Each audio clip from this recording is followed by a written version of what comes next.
Hello, everyone. I'm your features reporter for the Times and Democrat, Kimberlei Davis, and I'm at South Carolina State University for the inaugural First Ladies Luncheon. And joining me today is Ambassador Carol Moseley Braun. Thank you for being with us today. Oh, it's my pleasure. Thank you so much. Now, Ambassador Braun, she's about to go into the luncheon, but we just wanted to sit down and just have a little chat with her and just discuss some things that are happening in America today. Ambassador Braun, would you say that not participating in the success of this country is like participating in its failure? Well, democracy, by definition, means that every person, every individual gets to express and to represent their interests in the governance and the running of the country. And so when people step out and say, I don't want to have anything to do with it, what they're basically doing is letting other people express their interests and dominate. And so when things don't go the way they want, then of course they're going to complain about that.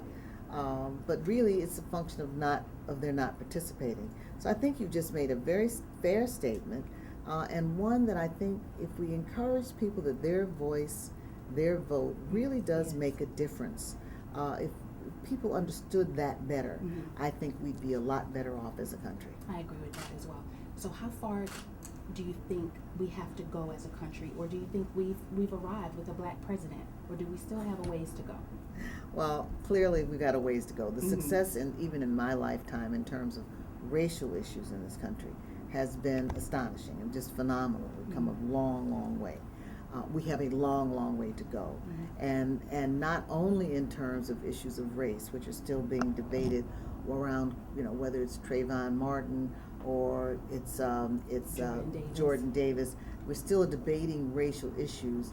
The economy is still way not integrated. I mean, when industry after industry, there's almost no African American participation, even after 300 years.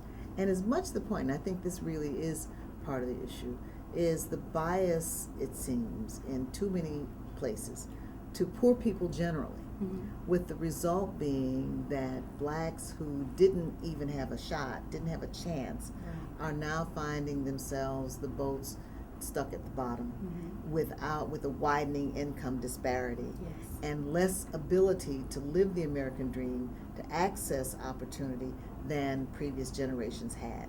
So while there's been great progress, progress is not linear. It's always 2 steps forward and 3 steps back, So I think we're seeing some retrenchment. We're seeing some backlash even.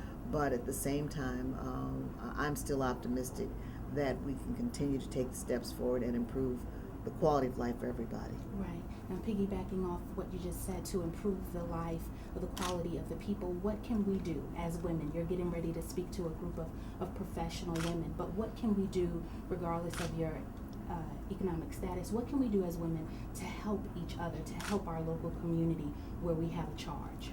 Well, I think women need to be unafraid to participate in public debate. We all too often, we have, and that's traditional, right? That women were not involved in public affairs. So encouraging one another to be involved, not being crabs in a bucket, if you will, when someone steps out there, understanding how government works and understanding that it's not just, I can't stand the way she fixes her hair, but it really is about getting a job done. That if women will again support one another in behalf of their interests, women are not going to all agree. That's part of the fallacy, is that women have a mindset wrong. Women are as diverse in their opinions as men are. But the point is that many women are yet afraid to step into the public sphere, are yet afraid of being heard about the things they care about, are afraid to even support other women who are doing what they'd like to see done. So that, I think those would be the steps to be taken. Absolutely. Thank you so much. Now I have a few rapid fire questions for you, some light questions. What's the latest book that you're reading? Well, I was sitting here trying to remember the author, but I'm reading The Rabbit with Amber Eyes.